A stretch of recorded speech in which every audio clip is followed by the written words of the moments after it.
Muy bien, listo. Vamos a empezar entonces. Bien, el workshop de hoy va a intentar resumir, en este caso, muchísimos años y años y años de experiencia, ¿no?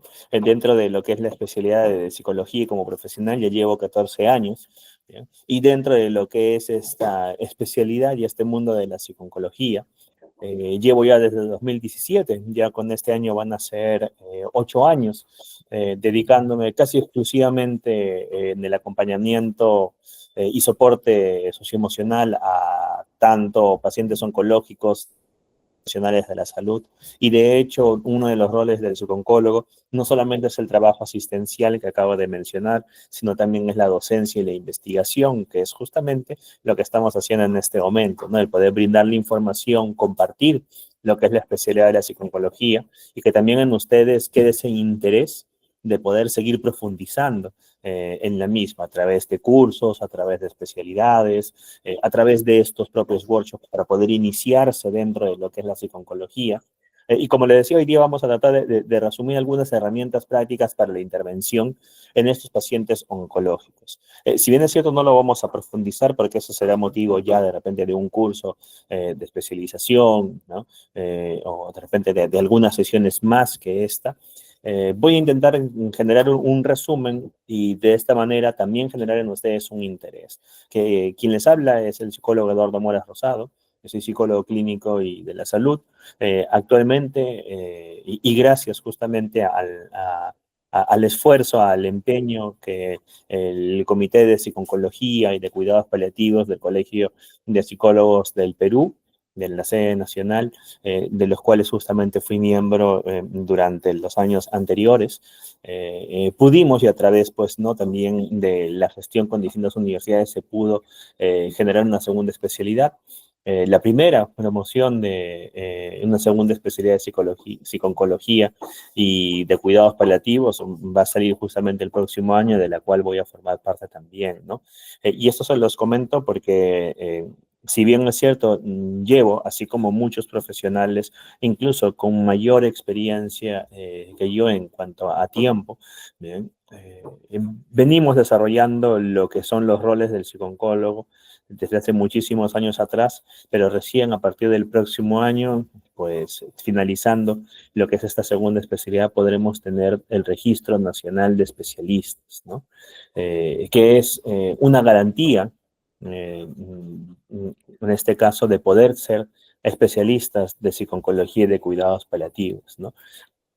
Tanto tiempo que se ha esperado, porque la historia de la psiconcología, pues yo se las puedo resumir en unos minutos, ¿no? Allá por los años 1970 aparece a nivel mundial la primera unidad de psiconcología, ¿bien? Y a partir del año 2000, aproximadamente 2005, si es que no me estoy equivocando, en adelante, acá en el Perú se fusiona la psicología con la psiquiatría y se genera una unidad funcional de salud mental que es la que actualmente trabaja en el INEM. ¿Bien? Y si bien es cierto, hay espacios en otros departamentos oncológicos en diversos hospitales, pues el ente rector siempre va a ser el INEM y de ahí es donde nosotros vamos obteniendo la información y de cómo poder trabajar en el acompañamiento de pacientes oncológicos, ¿no? Esto se los comento porque para mí personalmente es una alegría, ya que ya no voy a ser solamente psicooncólogo desde la experiencia, sino también va a haber un aval de segunda especialidad, ¿no? Aun cuando no solamente tengo la experiencia en cuanto a psiconcología y cuidados paliativos, sino también tengo diversas formaciones en ello, ¿no? Tanto diplomados aquí en Perú como en el extranjero, ¿no? De psiconcología, de cuidados paliativos, de cuidados compasivos, de tanatología, ¿no? De acompañamiento tanatológico, de acompañamiento en fase final de vida. Sin embargo, pues esta segunda especialidad abre esa puerta. Y qué bueno que se haya podido realizar ese esfuerzo a partir de este año. De igual manera, compartirles, pues, ¿no? Que quien les habla es presidente de la Sociedad Peruana de Psiconcología. Eh, Ahí justamente, si al final voy a compartir las redes sociales para que ustedes puedan ingresar, conocer un poco más. Hay también, en este caso, videos, información ¿no? Webinars que en algún momento hemos podido realizar nosotros en años anteriores, que este año también vamos a retomar, ¿bien? Y que de esa manera puedan adentrarse a lo que es el mundo de la psiconcología y los cuidados paliativos. Ese es mi interés principal en este caso y más incluso sobre esta exposición que vamos a realizar. Además, les voy adelantando que de aquí a un par de días, exactamente el miércoles 9 de abril, va a haber un evento que si siguen las redes sociales, ahí se van a enterar de cuál va a ser. Muy bien, vayamos entonces al asunto que nos ha traído hoy día y tiene que ver con la intervención con pacientes. Bien, si bien es cierto,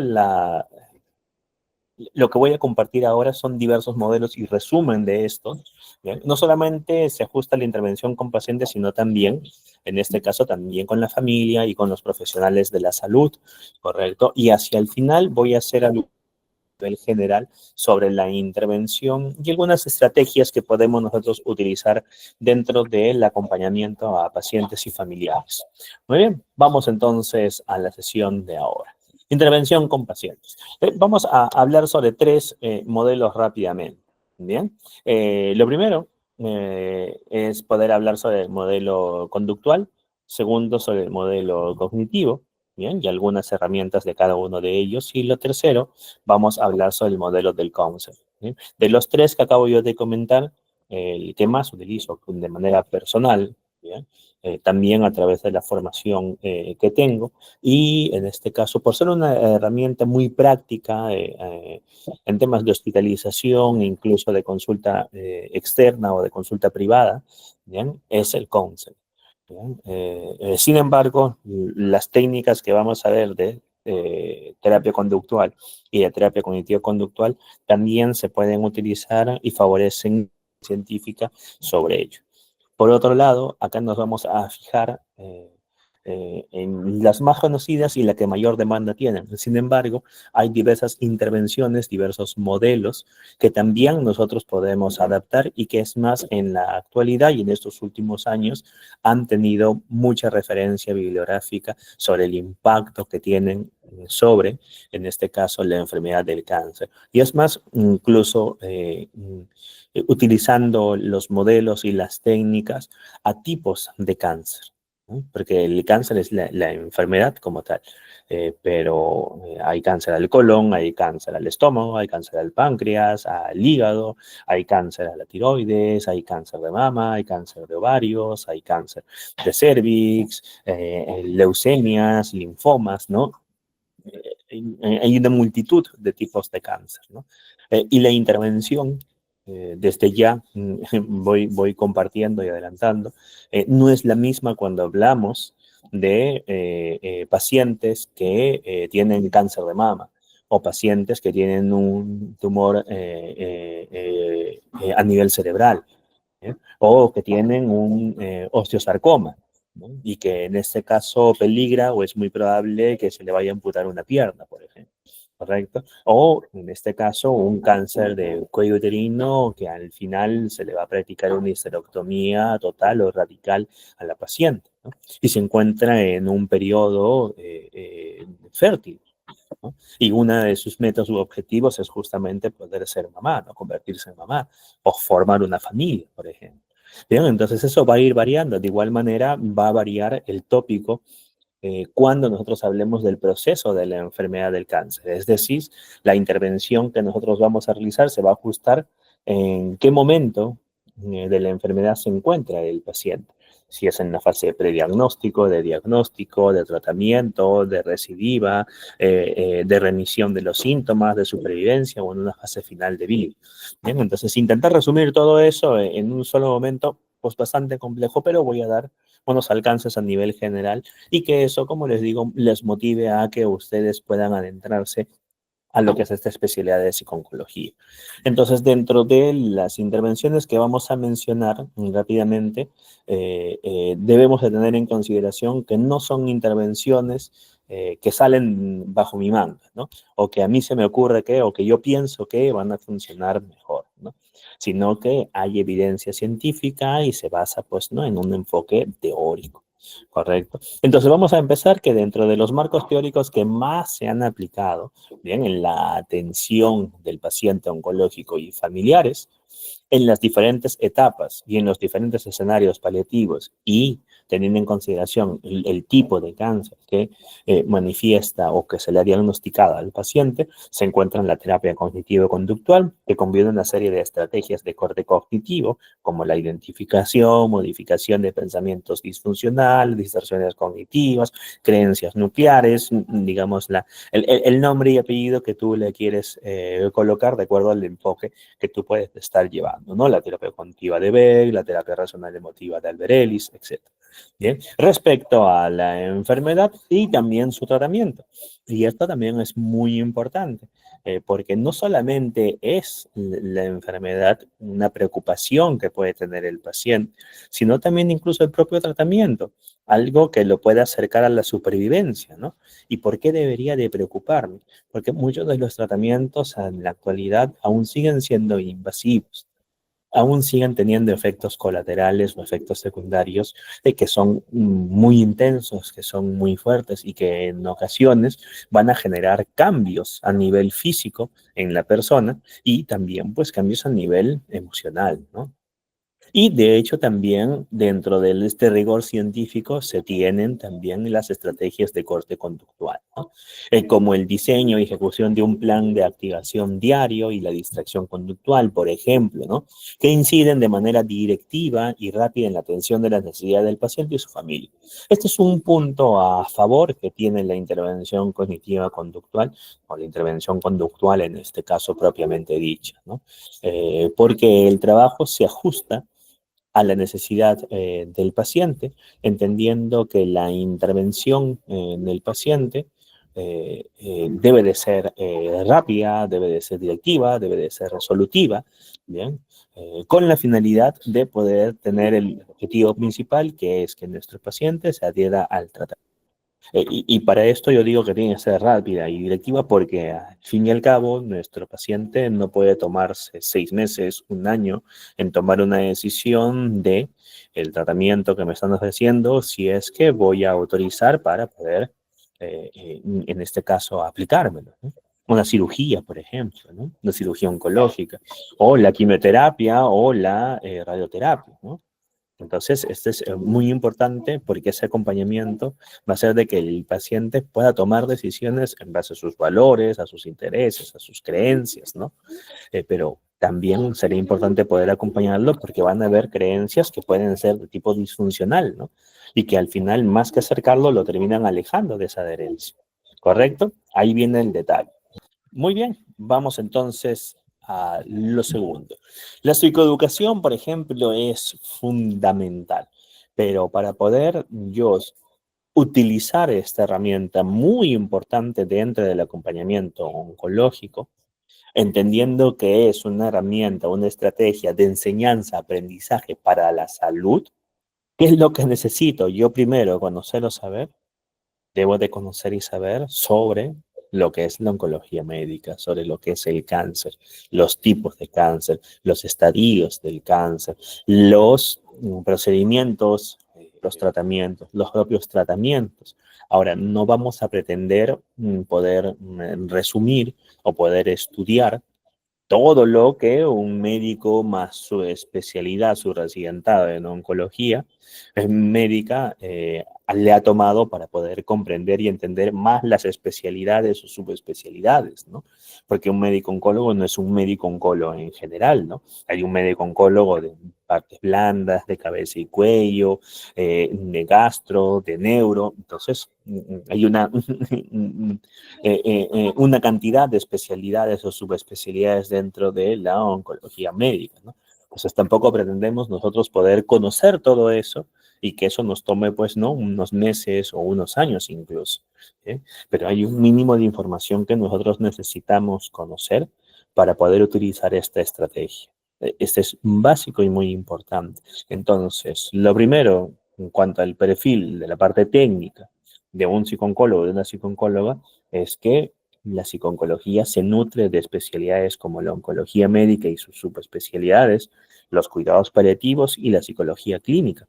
Bien, entonces no solamente con lo estudiado en la universidad es que voy a poder aplicar yo un acompañamiento psicológico a un paciente oncológico.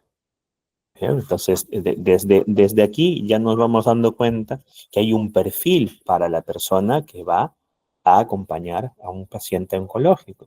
Y en definitiva, podría yo incluso ir un poco más allá de ello y decir que el profesional que trabaja en el ámbito hospitalario necesita conocer sobre las enfermedades médicas que justamente los pacientes que llegan a la hospitalización, que llegan a cirugía, que pasan por una especialidad médica, les genera una problemática en ese momento. No solamente atendemos pacientes por consultoría externa, atendemos pacientes en hospitalización y aquí, por ejemplo, en oncología hacemos esto, ¿no? Y cómo poder acompañar a un paciente si es que no entendemos o comprendemos qué es la quimioterapia y cuáles son los efectos secundarios que se esperan posterior a ella. O en qué consiste la radioterapia. ¿Qué es una quimioterapia adyuvante o neoadyuvante, por ejemplo? La cirugía oncológica, cuáles son los objetivos o tipos de cirugía que hay, ¿no? Porque no solamente hay una cirugía de tipo, en este caso, de tipo curativo. Hay un tipo de cirugía que va a ser diagnóstica, va a ser un tipo de cirugía que va a ser paliativa, va a haber un tipo de cirugía que va a ser reconstructiva. Entonces, si te das cuenta, no solamente es mi estrategia o mis herramientas para poder acompañar al paciente, es fundamental y básico, evidentemente, pero también debemos de tener este conocimiento, ¿no? Y acá justamente a través de esta técnica se pueden lograr muchas cosas. Por ponerles un ejemplo claro, ¿no? Hace aproximadamente unos 3 o 4 años, a ver, fue 2017, 2018, 6 años, bien, justo estaba finalizando mi pasantía en el INEM, que estuve ahí justamente un año, ¿no? Y llega a la consulta la amiga de una paciente que yo había atendido y que había conocido en el Club de la Mama, que es un grupo de apoyo que se encuentra en el INEM y que ahora se ha diversificado a muchas partes a muchos hospitales de Lima que tienen departamentos oncológicos, incluso del Perú. Y creo que ha trascendido incluso también fuera del Perú. Y esta amiga de la paciente acompañaba a la paciente oncológica que justamente había tenido cáncer de mama y que en este caso se encontraba en una fase esperando, ¿no? Una fase de remisión, ¿no? El detalle iba de que justamente a esta amiga de la paciente me la encuentro en el área de la unidad de salud mental, buscándome, ¿no? Yo en un primer momento, la primera idea que se me cruzó por la cabeza fue, seguro va a venir a buscar una cita para su amiga, ¿no? La paciente. Pero la sorpresa fue que ella había sido derivada por un médico oncólogo porque a ella le habían diagnosticado también cáncer, ¿no? Y dentro de la conversación que tuvimos en la primera sesión, ella me comentaba que le había compartido el diagnóstico el profesional, el médico, ¿no? Y le había explicado el tratamiento, ¿no? Dentro de las emociones que había experimentado, habían sido sorpresa, había sido miedo, había sido vergüenza, había sido rabia, ¿no? Y todo ese malestar en un momento, tanto así que ella recuerda que no escuchó parte de lo que le estaba comentando el médico, ¿no? Pero a lo lejos recordaba que le había comentado que iba a haber una cirugía y esta cirugía implicaba retirarle un seno a ella, ¿no? Y ganglios también, ¿no? Entonces era una mastectomía unilateral pero radical, ¿no? Es un corte bastante grande que se le iba a realizar a ella, ¿no? Y la respuesta de ella hacia el médico, ¿no? Es, yo no me voy a someter a ello, prefiero morir completa que vivir sin un seno, ¿no? Esa fue su respuesta y ella me lo comentó tal cual dentro de esta primera sesión.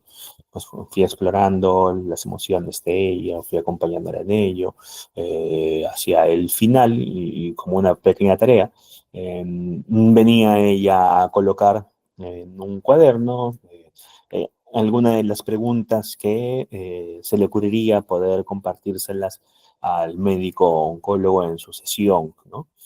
En una siguiente sesión ya fuimos compartiendo un poco más sobre lo que era la parte de la cirugía, eh, profundizando un poco más en los temores, ¿no? Validando estas emociones que tenía en este momento. Bien, hacia el final, a partir de la lista que ya tenía, escogimos las más importantes o las más relevantes pues para ella, ¿no? Y que iban a generar un cambio en cuanto a la incertidumbre, el malestar que tenía en ese momento, ¿no? Teniendo en consideración, no es necesario de conocer absolutamente todo desde un porrazo, ni tampoco desconocer, porque ambos puntos terminan generando mayor ansiedad de la que ya, en este caso, va a traer consigo el diagnóstico de cáncer, ¿no? Nos iba a tocar una tercera sesión posterior a ello, bien, posterior a esa conversación con el médico, pero esa sesión no asiste y aproximadamente una semana después de esa sesión que no se dio, le encuentro justamente en los pasillos, estaba yendo a una siguiente consulta y se acerca a comentarme que a partir de la conversación que había tenido, de la información que le pude yo brindar y las respuestas que obtuvo también a partir de la conversación que tuvo con el médico, había aceptado la intervención quirúrgica, ¿no? Entonces, ¿por qué muestro este ejemplo? Porque nuestra paciente, y es lo más normal y esperado, va a tener una infinidad de reacciones y estas reacciones van a funcionar muchas veces como un muro ante lo que viene después del diagnóstico, ante lo que viene después de las palabras, tienes cáncer, ¿no? Se te ha diagnosticado cáncer. Y esto puede generar que al final nuestro paciente, tome una decisión en base a todo ese malestar que tiene. Pero al momento de compartirlo, de poder validar esas emociones, de que el paciente exprese lo que estaba sintiendo en ese momento y que puedan ir entendiendo y valorando también estas emociones que puede tener, lo van llevando y lo van acercando a que tome más conciencia de la enfermedad, pero que también tenga conocimiento de la misma. ¿Y quién es la persona que le brinda el conocimiento sobre eso? No somos nosotros como psicólogos, sino es el oncólogo médico. Hay algunas cosas que yo sí puedo, digamos, quitar un poco la niebla y aclarar, pero hay información que es exclusiva del médico oncólogo porque es él o ella quien lleva el caso, quien lo conoce, quien se reúne con la junta médica, quienes toman las decisiones en cuanto al tratamiento, ¿no? ¿Ven? Pero eso tiene que ver con la psicoeducación. Entonces, la psicoeducación con esta paciente llevó a que tomara la decisión de la intervención. Probablemente si es que ella no hubiera llegado a la consulta, o le hubiera tomado más tiempo, o hubiera reafirmado su decisión de no someterse a la intervención, lo que aumentaba la posibilidad de una no supervivencia al cáncer, ¿no? Entonces, vean cómo la intervención que nosotros podemos realizar puede llevar a que nuestra paciente aclare la información que tiene y a partir de ello tome una decisión. En ningún momento mi objetivo fue, voy a convencer al paciente de que opte por la cirugía. No puede ser ese mi objetivo. El paciente es el que toma la decisión, pero en ese acompañamiento le sirve para poder aclarar un poco más el panorama. ¿Ven? Entonces, esa es psicoeducación, por ejemplo, ¿no? Estrategia de enseñanza, aprendizaje para las... Esto, disculpen, creo que hubo un corte acá. Les estaba comentando, ¿no? El paciente participa de manera activa en el proceso de tratamiento y en sus propios cuidados. El paciente cuando tiene eh, esta sensación de poder tener control sobre la enfermedad, la toma de sus decisiones, ese es un punto muy importante para la adherencia al tratamiento. Generar conciencia sobre la enfermedad y la importancia del tratamiento. Hay dos cosas que son muy importantes en un primer contacto con el paciente, en este caso con el paciente oncológico. El conocimiento y conciencia de enfermedad, el que es distinto. Yo puedo conocer qué cosa es el cáncer, pero conciencia de enfermedad no puedo tener. De repente estoy en una fase de negación, ¿no? No, yo no tengo esto, yo me siento bien, yo estoy muy bien, no tiene nada que ver, no sé por qué me está diciendo eso, yo no le creo, yo solamente vine para un tema X o Y usted me está diciendo que tengo cáncer. Puede tener conocimiento de la enfermedad, de qué cosa es, ¿no? Pero la conciencia no lo tiene. O también puede haber conciencia de la enfermedad, pero el conocimiento de la enfermedad y del tratamiento tampoco lo va a tener. Entonces, ¿cómo eso lo va a ayudar a orillar a poder tomar las mejores decisiones en su tratamiento? A tener esa sensación de control sobre, ¿no? A poder tomar sus propias decisiones. ¿Eh? Todo eso, aunque pueda ser muy pequeño, termina sumando. ¿Y para qué sirve la psicoeducación? Tres, favorece la reducción del malestar emocional ante procedimientos. Nuevamente, esa sensación de control hace de que sintamos como esta famosa frase, ¿no? Tener el toro por las astas. No va a eliminar, porque esa no es la labor del psicólogo, eliminar el malestar emocional. Es una mala noticia, y una mala noticia genera malestar emocional. Y lo más esperado es eso. Y lo mejor que puede pasar es justamente eso, para que el paciente avance.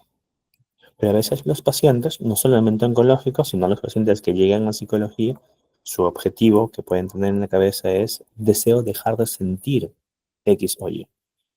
Cuando parte de las técnicas que podemos utilizar, por ejemplo, en el counseling, implica el hecho de poder utilizar esa emoción que para el paciente puede ser catalogada como negativa o que le genera malestar, también en algo positivo, una connotación positiva a ello. Por ejemplo, ¿no? El temor o el miedo que tienes hacia la enfermedad te puede ayudar a cumplir con el tratamiento que te está llevando o que te está mencionando el médico oncólogo, ¿no? A que anotes en tu celular las veces que debes de tomar la pastilla, a que pongas en tu cronograma de actividades las veces que debes de asistir al médico, el chequeo que te debes de realizar, la toma de sangre acá, y las evaluaciones por fuera que debes de hacer, ¿no? Si no experimentaras esta emoción de miedo frente a la enfermedad, es muy probable que no participaras de manera activa, ¿no? Entonces, viene ahí favorecer la reducción del malestar emocional, ¿no? La psicoeducación entonces ha mostrado ser efectiva en el manejo del dolor como tratamiento adyuvante también a los medicamentos. Otra de las técnicas que utilizamos es, por ejemplo, la relajación, ¿no? La técnica de respiración diafragmática o de relajación progresiva también ayuda a poder manejar los niveles de dolor, evidentemente de base el tratamiento médico, ¿sí? Pero ayuda también a reducir la tensión y esto a su vez el dolor que puede sentir el paciente. Y a veces parece incluso hasta mágico para el propio paciente, porque al enseñar la técnica el propio paciente experimenta y es el mismo paciente quien te menciona eso.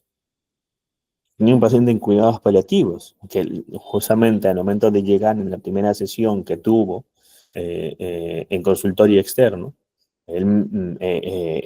ella, porque era una mujer, mencionaba un dolor bastante fuerte en la zona de la pierna, ¿no? Que sentía sumamente tenso eso, ¿no? Y eso hacía de que también se angustiara y se pusiera más tensa y eso le generaba dolor también en otras partes del cuerpo, ¿no? Había ido justamente a cuidados paliativos para poder tratar el dolor y ella iba a comenzar su tratamiento de terapia física y de rehabilitación que venía a partir del tratamiento largo que había llevado, ¿no? Pero al momento de mostrarle la técnica para que pueda generar lo que es relajación, al momento pues, nunca había sentido tan bien. Y ella misma constató que en ese momento el dolor con el que había llegado se había reducido un poco. No había tomado la medicación todavía, ¿no? Y ella se dio cuenta que esa técnica es la que necesitaba utilizar, muy aparte. Permítame un instante que me voy a conectar a otra señal porque me parece que la señal que tengo acá está fallando. Bien, solamente un par de segundos que me cambio de canal. Listo. Bueno, seguimos avanzando entonces aquí, ¿no? No solamente la psicoeducación nos sirve para el acompañamiento al paciente oncológico, sino también a la familia. Un paciente y una familia informada puede tomar mejores decisiones en cuanto al propio proceso de la enfermedad y al tratamiento, y a lo posterior al tratamiento también. Muy bien, pero siempre teniendo en cuenta algo. La información debe de estar medida en base a la necesidad del paciente, no en base a lo que yo pienso que debe de conocer el paciente, hablando como profesional de la salud, ¿bien? Tanto el médico oncólogo como también el psicooncólogo. No pasa por ello, pasa por la necesidad del paciente. En mi experiencia he tenido pacientes que han delegado de manera completa y exclusiva al familiar o a los familiares que lo acompañen y ellos simplemente han aceptado en base a la decisión que toma la familia, como pacientes que han querido tener y conocer absolutamente todo de lo que pasara para que a partir de eso puedan tomar una decisión. Entonces hay un espectro grande, ¿no? Pero nuevamente siempre debe de partir en base a la necesidad del paciente. Y eso es algo que a la familia también se le enseña. El cuidado de tu familiar, del paciente oncológico, parte de la necesidad del paciente, no de lo que tú crees o piensas que necesita el paciente. A veces los pacientes llegan quejándose de la sobreprotección de la familia. Y eso puede pasar y suele suceder. Como también el paciente no comparte por no preocupar a la familia y la familia no pregunta por no despertar un síntoma o una preocupación más al paciente. Y al final ese puente ¡pum!, está abierto, ¿no? No está unido. Y ahí entra el psicooncólogo, ¿no? Para generar nuevamente que este puente pueda fluir la información de un lado para otro, ¿no? Lo mismo hacemos con ese puente con el paciente, la familia y el médico oncólogo, ¿no? Es una labor bastante amplia la que realizamos ahí, ¿no? Lo segundo es también el hecho de poder utilizar las técnicas de expresión y de regulación emocional. Esto es básico, es muy importante. El consultorio o el espacio que tú generas con el paciente es un espacio seguro, es un espacio sin juzgar, es un espacio en el que el paciente puede expresar la emoción tal cual la experimenta y la siente. Y nuestra labor es generar ese espacio de expresión, de normalización y validación de la emoción.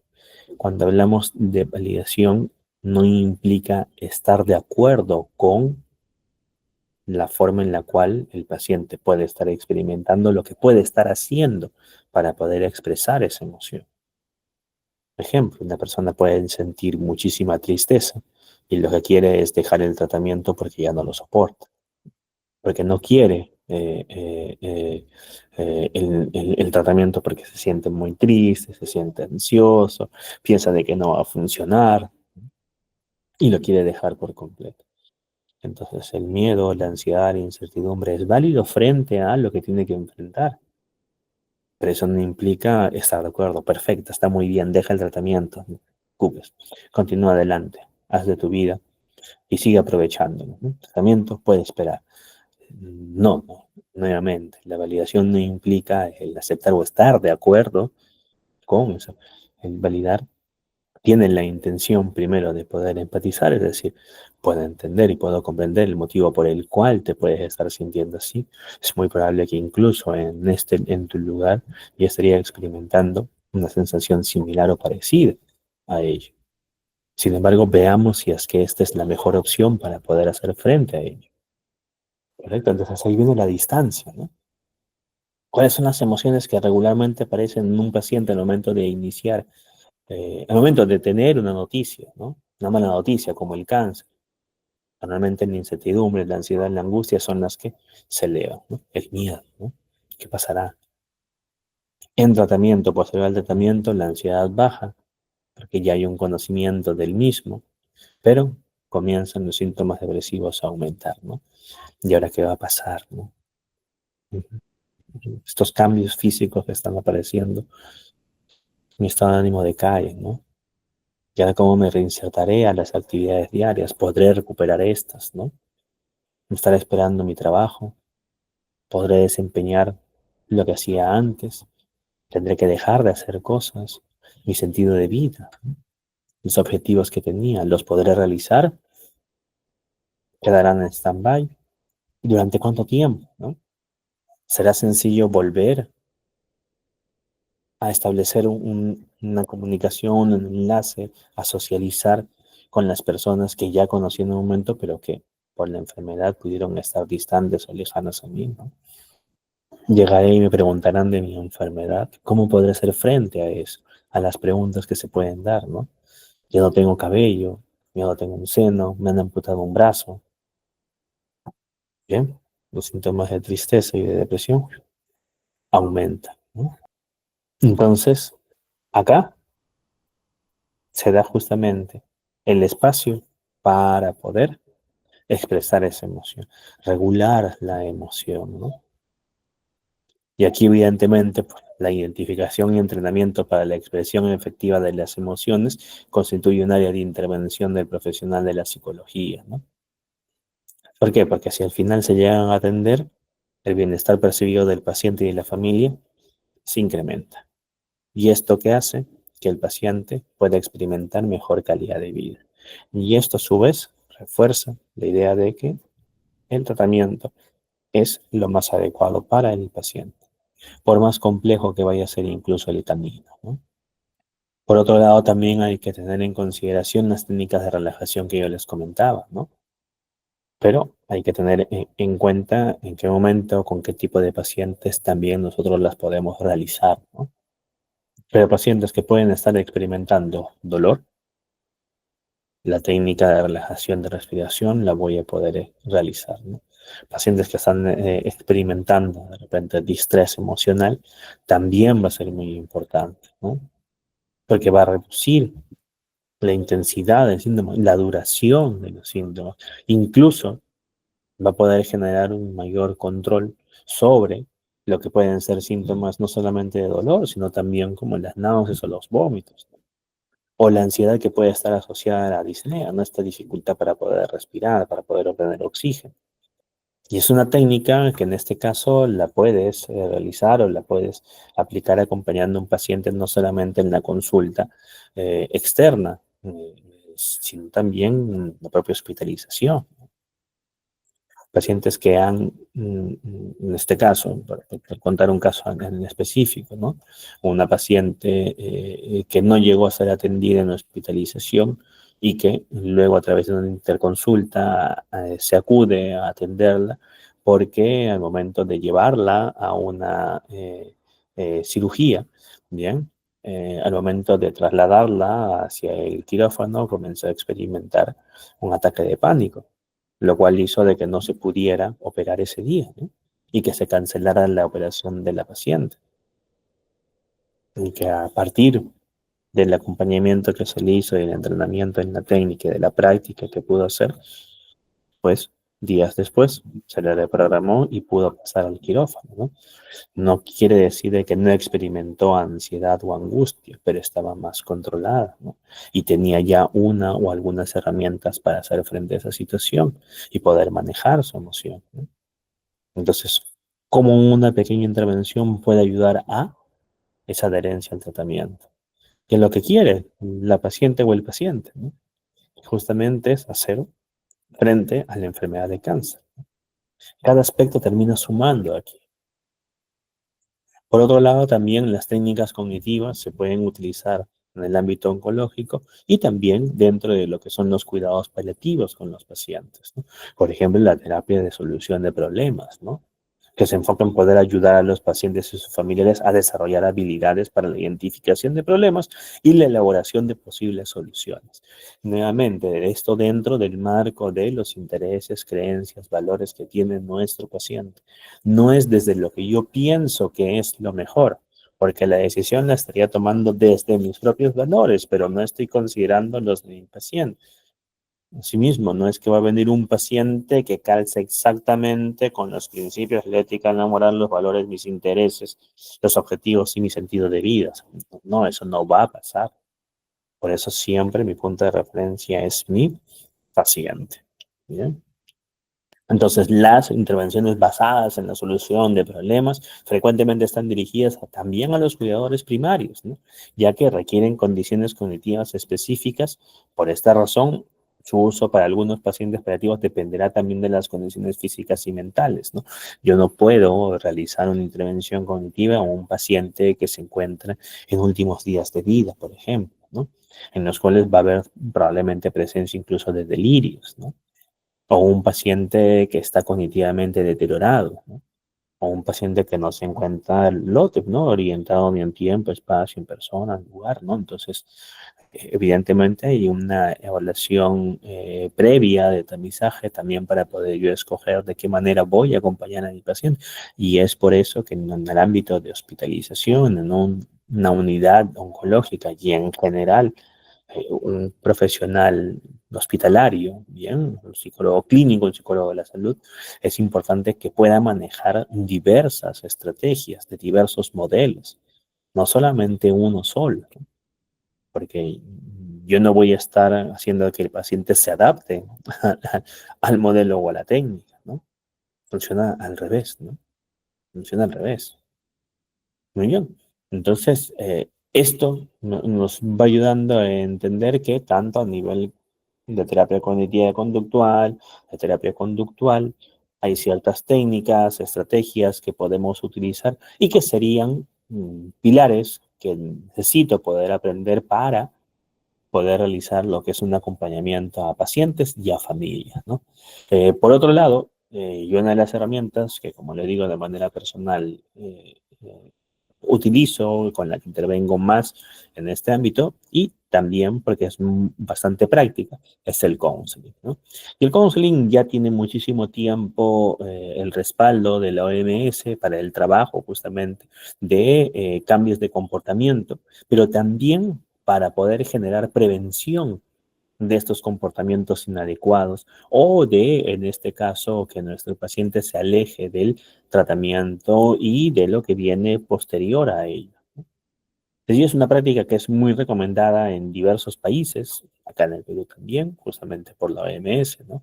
Y en este caso es una práctica en la que ganan cada uno de los participantes de la intervención, tanto el paciente en cuanto a la propia satisfacción del mismo con la intervención, el tratamiento y la adherencia al tratamiento, ¿bien? Pero también en este caso para el propio terapeuta porque incrementa su habilidad en cuanto a la relación y el trato con los pacientes, ¿no? Entonces es una herramienta que genera menos desgaste del terapeuta o del acompañante, bien, del counselor en este caso, con su paciente. Muy bien, entonces esta herramienta es muy importante y es una herramienta que podemos utilizar en cualquier espacio hospitalario y en este caso centrándome a lo que es el acompañamiento con pacientes oncológicos, ¿no? Entonces, con esta intervención, ¿no? Que tiene diversas herramientas comunicativas, terapéuticas, vamos a entender que es una relación de dos y es una relación de ayuda, ¿no? Existe una persona que es el counselor, bien, que es el terapeuta, que va a facilitar a partir de las herramientas de comunicación que el paciente pueda llegar a tomar decisiones claves para su vida y para la recuperación de su salud o el acercamiento a la misma. Bien, y como segunda persona tenemos en este caso al paciente, pero ambos en una calidad de expertos. El terapeuta en su calidad de experto a nivel técnico y el paciente a nivel de experto en cuanto a su vida. ¿Quién más que él o ella quien conoce sobre las cosas que le puede estar pasando? Entonces ambos tienen un nivel de expertise, ¿no? Entonces, ¿qué sería el counseling en pocas palabras? Es el arte de hacer reflexionar a la persona que precisa ayuda por medio de ese encuentro interpersonal. Y por eso es que acá vamos a seguir tres directivas importantes, que en este caso heredamos también de lo que es la psicoterapia centrada en la persona, de Carl Rogers, ¿no? La aceptación incondicional, la autenticidad y la empatía, ¿no? Pilares importantísimos en cualquier tipo de relación que tengamos con el paciente. Y yo me atrevería a decir incluso en cualquier tipo de relación que tenemos con las personas, ¿no? En el mundo. O sea, serían mucho más satisfactorias nuestras relaciones si tuvieran estos tres pilares, ¿no? ¿Por qué? Porque a partir de estas técnicas de comunicación en la cual es el terapeuta quien las genera, ¿eh? Va a favorecer al ayudado a que pueda tomar mejores decisiones y que estén más adecuadas a poder enfrentar el problema, que en este caso el problema es de salud de enfermedad, ¿no? Porque es un paciente, en función de sus valores e intereses. Esto no lo vayamos a olvidar. ¿Bien? Nuevamente, a veces incluso los médicos tienen la idea equivocada de que es el psicólogo o la psicóloga que va a convencer al paciente. Me ha tocado casos en el hospital en el cual ha podido derivar un médico o un residente al departamento de psicología, una interconsulta, porque hay un paciente que necesita ser operado por un tema de diabetes, tiene pie diabético, no se le ha podido curar, se le tiene que amputar una pierna o parte de la pierna y en este caso llaman al psicólogo para que lo convenza, ¿no? Porque el paciente se rehúsa a firmar la autorización. Entonces, no es que yo voy a ir con una varita y voy a decir, por favor, acepta la operación, ¿no? Y el paciente, está bien, usted gana, ¿no? Y firma. No es así. Pero a veces la idea puede estar equivocada, errónea, ¿no? Lo que hacemos nosotros es de que el paciente no se sienta juzgado, vamos sin la intención de convencer a la persona que toma una decisión en ese momento, y para nosotros lo importante es poder valorar esas emociones que puede tener, ese miedo intenso, esa rabia por tener que, al momento de llegar al médico, no poder curarse y tener que amputarle una pierna, por ejemplo. Y a partir de eso, de esa consideración, es el hecho de poder ayudar a que el paciente pueda tomar una decisión en el momento que se requiera y teniendo en cuenta también los tiempos y la necesidad de la urgencia médica que se puede tener, ¿no? Si la decisión debe de ser en ese momento, en ese instante o al día siguiente, es muy probable que el proceso de toma de decisión vaya a ser mucho más rápido, ¿no? Y que probablemente incluso necesitemos el acompañamiento de un familiar con el cual ya tiene un lazo afectivo y probablemente antes de la conversación que tenga, esta persona pueda tomar una mejor decisión, ¿no? En base al espectro de posibilidades, en base a la información que puede tener, pero habiendo ya conversado y expresado esa emoción que muchas veces bloquea o genera un banco de niebla y al final no veo las cosas con claridad, ¿no? Por ahí leí un mensaje que decía, se le tiene que preparar, por supuesto, ¿no? Y la preparación no solamente tiene que ver con brindar información, sino también poder acompañar ese dolor que tiene la persona porque va a perder un miembro. Y esto se ajusta al sentido de vida que tiene. No es igual si es que el paciente tiene un sentido de vida de ser atleta profesional a una persona de repente que en este caso su sentido de vida no está orientado al uso específico de un miembro de una pierna o de repente de alguna parte de su cuerpo, ¿no? Y que probablemente tiene mayor posibilidad porque no está orientado ese sentido de vida a exclusivamente el uso de.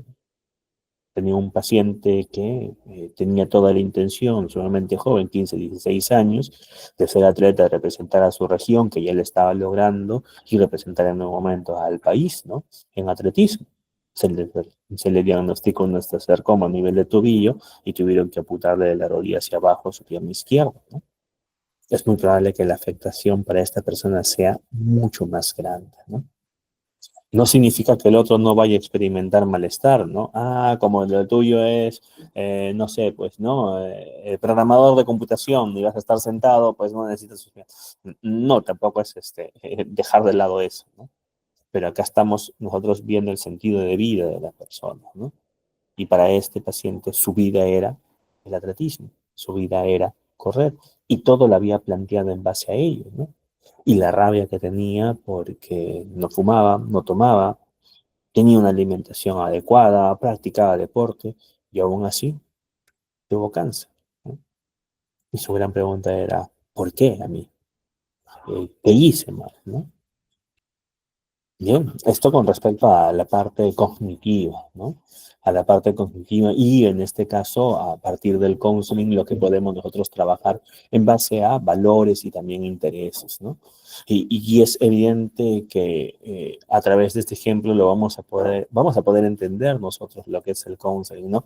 Porque a veces el término counseling uno lo coloca en internet o counselor y le sale el término consejero, ¿no?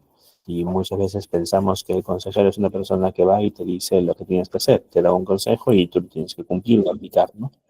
Pero no funciona así. Nosotros no somos médicos que prescribimos y te indicamos lo que se tiene que hacer, ¿no? Por eso viene la diferencia de a ti lo que te pasa es que siempre y lo que debes de hacer es, porque si no lo haces y luego, claro, te vas a quejar de X o Y cosa, porque nuestra orientación va más a, por lo que dices, tu mayor dificultad está en esto, ¿no? ¿Qué crees que puedes hacer frente a, ¿no? ¿Y qué crees que pasaría si, ¿sí? Hipótesis, llevar a la persona a un escenario, a poder contemplar qué es lo que podría hacer, o qué es lo que intentó hacer, o qué es lo que ya hizo, qué es lo que le ha funcionado, qué es lo que no, ¿correcto? El psicólogo, la psicóloga, el psicooncólogo en este caso, no tiene la fórmula mágica para que al final, a partir de eso, listo, ¿no? Al día siguiente voy a estar más tranquilo. Ya no pasa nada y me voy a orientar al tratamiento. No, no es nuestra tarea, no es nuestra labor. Y sería un objetivo que lamentablemente no se va a cumplir, ¿no? Porque no está orientada la intervención a eso, ¿no? Entonces, ¿cuáles son los objetivos? Pues aquí están, ¿no?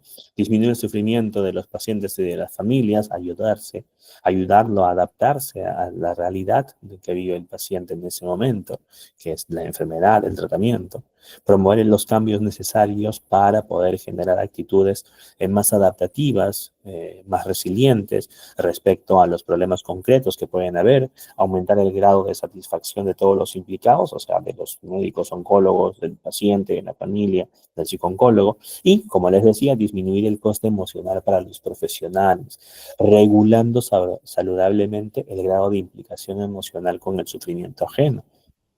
Es decir, a través del counseling podemos cuidar del cuidador, que en este caso vendría a ser el profesional de la salud mental, evitando, bien, o regulando sobre todo el sobreinvolucramiento, ¿no? Esta fatiga por compasión, que hace algunos años se viene estudiando y que se ha venido presentando, más aún en estos profesionales de la salud que trabajaron y acompañaron a pacientes por COVID, ¿no? Y aquí un modelo de sesión que no lo voy a explicar a fondo por cuestiones de tiempo, pero sí quisiera que valoráramos el esqueleto de la sesión en cuanto a, siempre vamos a iniciar nosotros con la generación del rapport, ¿no? Y la generación del rapport viene desde tu presentación, desde la presentación del paciente. ¿Correcto? A partir de ello es importante las dos premisas que yo les estaba mencionando, ¿no? Tener la información sobre el conocimiento de la enfermedad y la conciencia de la enfermedad del paciente. Luego de ello, nosotros podemos comenzar a identificar cuáles son las preocupaciones y aprovechar con el paciente en poder jerarquizarlas, porque no siempre la preocupación del paciente va a girar en torno a la salud, a la enfermedad. A veces los pacientes tienen la preocupación de qué es lo que va a pasar con mi empleo, cuánto dinero voy a terminar gastando, quién va a cuidar a mi mamá que ahora se encuentra sola, y mis hijos, y ahora mi esposa que no está trabajando y era el único que mantenía y ahora me quedo sin trabajo, ¿qué va a hacer de mi familia? ¿Eh? O sea, no solamente es la enfermedad y el tratamiento. ¿Bien? Hay muchas preocupaciones que puede tener el paciente y ahí es muy importante poder identificarlas y jerarquizarlas, ¿no? Empatizando siempre con el paciente, ¿no? Regulando, normalizando, validando esas emociones que pueden ir apareciendo, ¿no? Pero no solamente vemos una cara de la moneda, sino también la otra cara. Hay que identificar los recursos, los estilos de afrontamiento que tiene o con los que ya cuenta nuestro paciente. Hay que comenzar siempre de algo, ¿no? No desde cero. El paciente ya cuenta con, ya tiene recursos. Y hay que aprovechar estos. Estos nos ayudarán justamente a enfrentar estas preocupaciones o estas dificultades que tiene, ¿no? Posterior a ello, ya vamos a trabajar las miras o los objetivos A, ¿no? Y eso nos ayudará a poder ir evaluando los pros y contras de las decisiones o de la decisión que fuera a tomar yo, ¿no? Colocando los escenarios posibles que pueden suceder. Y esto me ayudará a poder tomar las decisiones desde la congruencia con los propios valores y recursos del paciente. Y eso nos ayudará luego a poder planificar el futuro y acompañarlo en una siguiente sesión. Y esto se irá actualizando en la medida que vayamos avanzando. Asimismo, estas intervenciones son intervenciones cortas, ¿correcto? No son intervenciones de 10, 15, 20 sesiones, ¿no?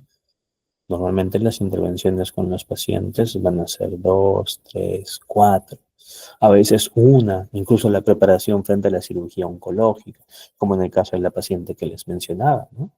Que fue una única sesión. Bien, ese es el tiempo que también tenemos, ¿no?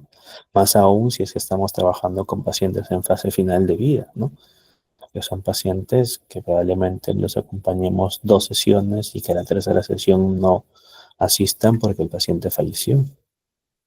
Y eso también tiene que ver con nuestro cuidado, porque son pacientes que no normalmente nosotros no atendemos en una consulta privada o en un consultorio externo, que generalmente van a sacar sus citas y lo vamos a ver 2 meses, 3 meses, 6 meses, un año tal vez, sino que sobre todo en este acompañamiento de pacientes en final de vida, son pacientes que es muy probable que acompañemos algunas sesiones y que luego, pues, la enfermedad termina siendo lo suyo, ¿no? Bien. Últimos 2 detalles. Es importante darnos cuenta que lo que vamos a ir trabajando en el acompañamiento del paciente oncológico, vamos a poder verlo a partir de las fases de la enfermedad. Nuevamente, no es lo mismo trabajar en la fase de diagnóstico que en la de tratamiento, que en la supervivencia de la enfermedad, que cuando se encuentra libre de los síntomas, ya sea una remisión parcial o total de estos, ¿no? La recidiva, las recaídas, ¿no? Y en una fase final de vida. No es lo mismo, la intervención también va a variar, el enfoque probablemente lo vayamos adaptando también. En cuanto a la fase final de vida, hay 2 intervenciones que se trabajan muy bien dentro de lo que es el acompañamiento, ¿no? Podría decir hasta 3 con el counseling.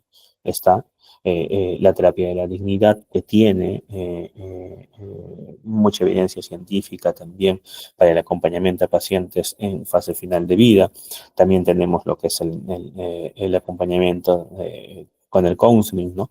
La terapia cognitivo-conductual también tiene su apoyo y su soporte en evidencia científica, por ejemplo, ¿no? Y nos vamos a dar cuenta de que en cada una de estas fases, como van a haber objetivos que se deben de cumplir, entonces la intervención también puede ir variando, ¿no? Y como segundo punto, de algunas estrategias de intervención a nivel general y prácticas que debemos de considerar o que podemos aplicar en este acompañamiento a la familia, al paciente y a los médicos es, primero, apoyar y acompañar al paciente y a la familia a lo largo del proceso de la enfermedad. Implica que no acaba al momento del diagnóstico, no acaba al inicio del tratamiento. Finaliza hasta que el paciente es dado de alta y posterior a ello también hay un monitoreo, ¿no? Y eso sería lo ideal y para eso sería muy importante que dentro de las políticas de salud pública exista ese acompañamiento a lo largo del tiempo al paciente oncológico, no solamente por temporadas, ¿no? El facilitar la canalización adecuada de las emociones es muy importante. Tanto estrategias de expresión de emociones también utilizadas desde el counseling son muy válidas y son muy efectivas, ¿no? También es importante que a partir de la psicoeducación podamos derribar mitos en relación a las causas del cáncer, a la personalidad o emocionalidad del paciente, ¿no? Muchas veces estos mitos que se tienen terminan generando mayor intensidad en los síntomas de ansiedad y de depresión que puede manifestar un paciente oncológico, ¿no? Fue porque comí mucha azúcar, fue porque soy una persona muy amargada, me molesto rápidamente, ¿no? Y por eso es de que me he enfermado, ¿no? Es porque retengo mucho mis emociones, no las comparto, ¿no? No soy de compartir lo que siento, por eso me ha dado cáncer, ¿no?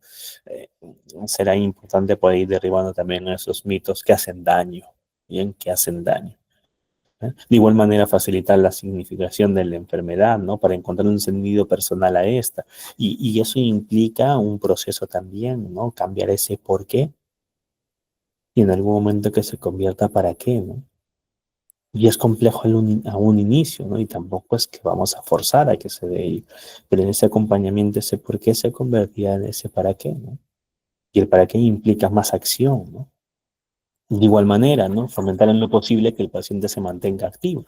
La activación conductual es muy importante, ¿no? Y esto va ajustada en cuanto a las recomendaciones que pueda dictar el médico, ¿no? Y eso también ajustado y compartido con la familia, porque nuevamente hay pacientes que llegan a la consulta renegando de su familia porque le hacen todo, porque no pueden hacer absolutamente nada, porque lo sobreprotegen, porque lo cuidan de todo. Y en palabras de una paciente que tuve, ¿no? Me han anulado en vida, así me dijo, ¿no? Me han anulado en vida.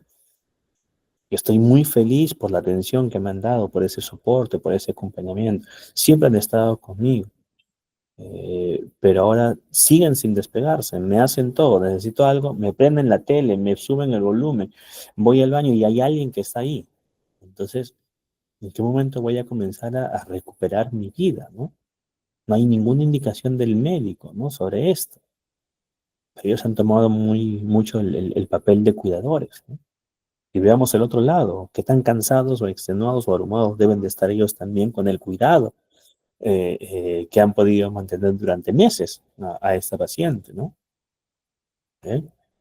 Permitir un espacio de contención, un espacio en el cual no se le va a juzgar, en un espacio en el cual se va a poder validar esa emoción, se va a poder acoger al paciente y a partir de ello el paciente va a poder ir viendo las cosas un poco más claras y comenzará a tomar decisiones que le acerquen más bien a poder recuperar la calidad de vida, poder tener mayor bienestar, ¿no? Pese a que de manera paralela también hayan preocupaciones que continúen, ¿no? No todas se van a solucionar con la intervención que realizas, ¿no? También es importante ese puente que hacemos nosotros para la comunicación del paciente con la familia y el paciente con el médico y la familia con el médico, ¿no? Es muy importante eso. También es importante que el paciente vaya tomando conciencia sobre sus propios recursos, sobre sus estrategias, que van a favorecer también el poder enfrentar la situación, problema que tiene en ese momento, ¿no? No solamente durante la enfermedad o durante el diagnóstico, sino durante el proceso de la enfermedad del cáncer, durante el tratamiento, posterior al tratamiento, en la supervivencia o en una fase final de vida, ¿no? Por otro lado, es muy importante, que ya lo mencioné, el facilitar la comunicación ante el equipo médico, ¿no? El validar y normalizar los procesos afectivos implicados en las fases del duelo oncológico, ¿no? Podemos trabajar con el paciente un preduelo, ¿no? Antes de, por ejemplo, que se dé la amputación de un miembro, el ritual de despedida que se puede generar, ¿no? Y eso también tiene que ver con el validar y empatizar con las emociones complejas emergentes en el paciente en su proceso de enfermedad. No es sencillo y cada caso va a ser distinto. Por eso muchas veces viene esa queja de la respuesta de depende, pero es que es cierto, ¿no? El caso que yo atiendo a las 8 de la mañana no es el mismo del que atiendo a las 8:30 o 9 de la mañana. Cada quien viene con su historia, viene con sus propias preocupaciones, con sus propias estrategias de afrontamiento. Y nuevamente, no todo siempre va a girar en torno a la preocupación principal, la enfermedad del paciente. Van a haber distintos generadores de distrés emocional, no solamente la enfermedad, económicos, sociales, culturales, familiares, académicos, laborales, personales, físicos. Ya en 2 segundos te mencioné cerca de 6 o 7. Entonces, nuevamente, ¿no? Por eso, el acompañamiento es fundamental con los pacientes, ¿no? Y un dato importante para poder finalizar, y esto va a reforzar eh, el- la idea de acompañar a pacientes oncológicos, es que un diagnóstico de cáncer generalmente va a provocar un nivel elevado de malestar emocional en un 50% de los casos diagnosticados, pero los que necesitan intervención y acompañamiento profesional, sí o sí, de psicología, y de psiquiatría en algunos casos, es el 25% de la población general, porque uno de cada 4 pacientes oncológicos va a presentar sintomatología ansiosa y depresiva. Y esto ajustado a los criterios de los manuales diagnósticos, del DSM-5, la versión revisada, del CIE-11. Entonces va a necesitar el acompañamiento de un profesional, ¿no? Y ahí es donde entramos nosotros. 70, 71.000 a 72.000, incluso nuevos casos cada año se reportan acá en el Perú, ¿no? Si es una de cada cuatro, estamos hablando de 17, 18, 19.000 casos que necesitan acompañamiento. ¿Cuántos psicólogos, cuántos especialistas existen? Pues probablemente no llegamos a 60, 70, 80, ¿no? ¿Cuántos significan que debemos nosotros de atender al año? Cerca de 2.500 a 3.000 pacientes. No alcanza, ¿no? Y estamos hablando de los que van a reportar sintomatología clínica, o sea, que genera un malestar emocional significativo y que puede comprometer la adherencia al tratamiento, el bienestar y la calidad de vida del paciente y de la familia, ¿no? Y estamos hablando solamente de pacientes oncológicos. Ahora hablemos de la familia y hablemos de los profesionales de la salud. Y muy aparte de ello, realizar nuestra labor de docencia, de investigación, de realizar nuestra labor también de prevención de la enfermedad del cáncer. Evidentemente hay muchísimo campo y es muy importante que en todo momento nos vayamos actualizando, vayamos capacitándonos, y esta justamente era la labor también de lo que es este workshop, ¿no? Entonces, entendamos que el nivel de malestar emocional y la duración de la intervención psicológica son las dos variables que en mayor medida explican el beneficio de la reducción del distrés emocional del paciente y la mejora de la calidad de vida. Entonces, nos vamos a dar cuenta que este acompañamiento se hace importantísimo, ¿no? Y es importantísimo en base también a la actualización del propio profesional.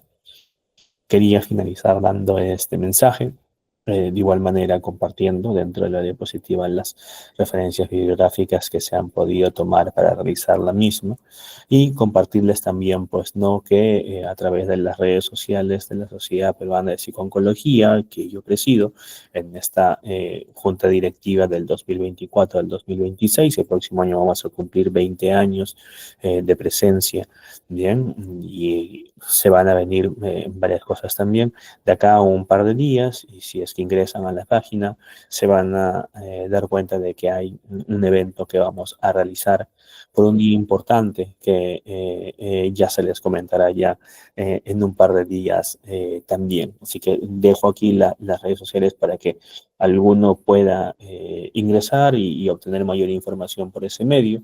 Y también dejo mis redes sociales para que a partir de ello ustedes también puedan establecer un contacto directo conmigo y también ir viendo alguna información que yo he podido colgar, enterarse de repente de capacitaciones, de cursos que ya justamente también acá con la Psychology vamos a realizar en algún tiempo más, ¿no? Y que en todo caso se vaya profundizando en este conocimiento y en esta especialidad que está surgiendo en estos últimos años y que siempre ha habido una necesidad, pero que ahora creo que podemos sumarnos a ella, ¿no? A los objetivos de las intervenciones. Desde acá, un fuerte saludo a cada uno de ustedes y muchísimas gracias por la atención que se han podido brindar ahora.